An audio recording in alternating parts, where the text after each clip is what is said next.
स्वामी समर्थ. जय जय स्वामी समर्थ. स्वामी भक्त हो.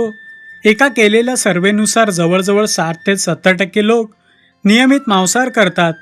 मांसाहार करणाऱ्या व्यक्ती जेव्हा देवपूजा करतात तेव्हा देव त्यांचे पूजन स्वीकारतात का, असा प्रश्न आपल्यापैकी अनेकांना पडतो.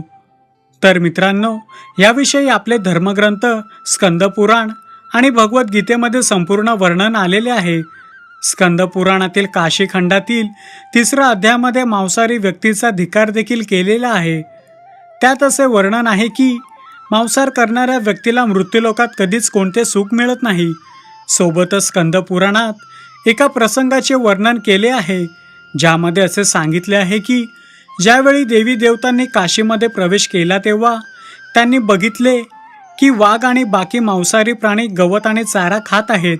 सोबतच त्यात असे देखील वर्णन आहे की भुकेमुळे एखाद्या मनुष्य प्राण्याचा मृत्यू जरी होत असेल तरी सुद्धा त्याने कधी मांस खाऊ नये. इतकेच नाही तर जे व्यक्ती दारू किंवा मांस सेवन करतात त्यांचे पूजन भगवंत कधी स्वीकारत नाहीत. स्कंद पुराणानंतर वराह पुराणात देखील याविषयीचे वर्णन केलेले आहे.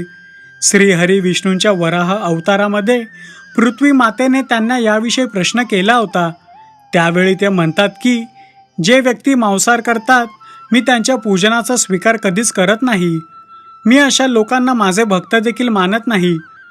भगवद्गीतेमध्ये भगवान श्रीकृष्णाने देखील सांगितले आहे की मनुष्याने काय खावे आणि काय खाऊ नये. श्रीकृष्ण सांगतात की मांसाहार एक तामसिक भोजन आहे, ज्यामुळे मनुष्याची बुद्धी क्षीण होऊ लागते. मनुष्याचे त्याच्या इंद्रियावर नियंत्रण राहत नाही.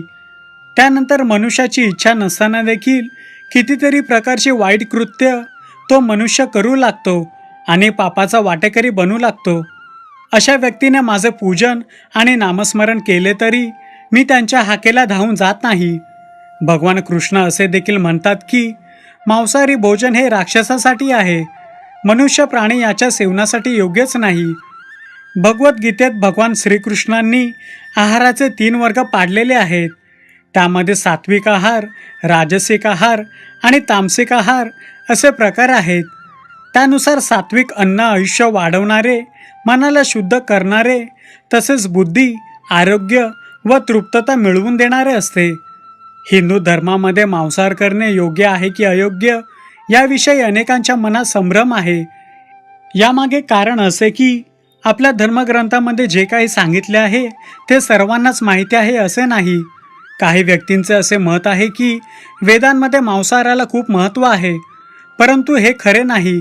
वेदामध्ये स्पष्ट उल्लेख केलेला आहे की पशुहत्या, पशुबळी हे पापाच्या श्रेणीमध्ये गणले जाते.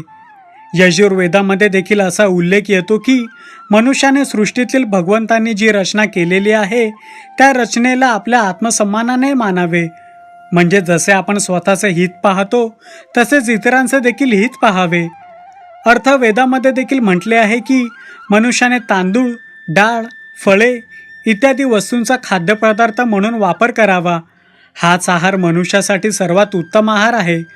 मनुष्याने कोणताही नर किंवा मादीची हिंसा करू नये. ज्या व्यक्ती नर किंवा मादी यांच्या मांसाला किंवा अंड्यांना कच्चे किंवा शिजवून खातात त्याचा आपण विरोध करावा. तसेच ऋग्वेदामध्ये देखील म्हटले आहे की गाय ही जगताची माता आहे.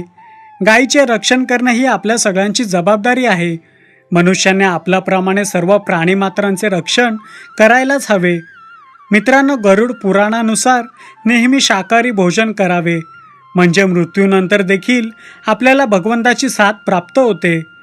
भगवंत असे देखील म्हणतात की ज्या व्यक्ती आपल्या जिभेचे चोचले पुरवण्यासाठी एखाद्या जीवाची हत्या करतात त्यांना पुढील जन्म त्या प्राण्याचाच मिळतो आणि कितीतरी जन्म त्या प्राण्याच्याच रूपात जन्म घ्यावा लागतो व ते देखील तसेच मारले जातात.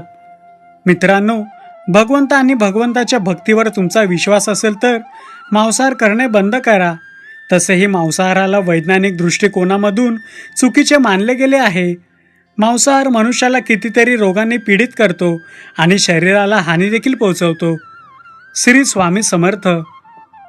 मित्रांनो, आशा आहे की आपल्याला समजलं असेल की मांस मटण खाणाऱ्यांची पूजा देव स्वीकारतात की नाही. ही माहिती आवडल्यास व्हिडिओला नक्की लाईक करा आणि सगळ्यांना शेअर देखील करा. श्री स्वामी समर्थ. जय जय स्वामी समर्थ.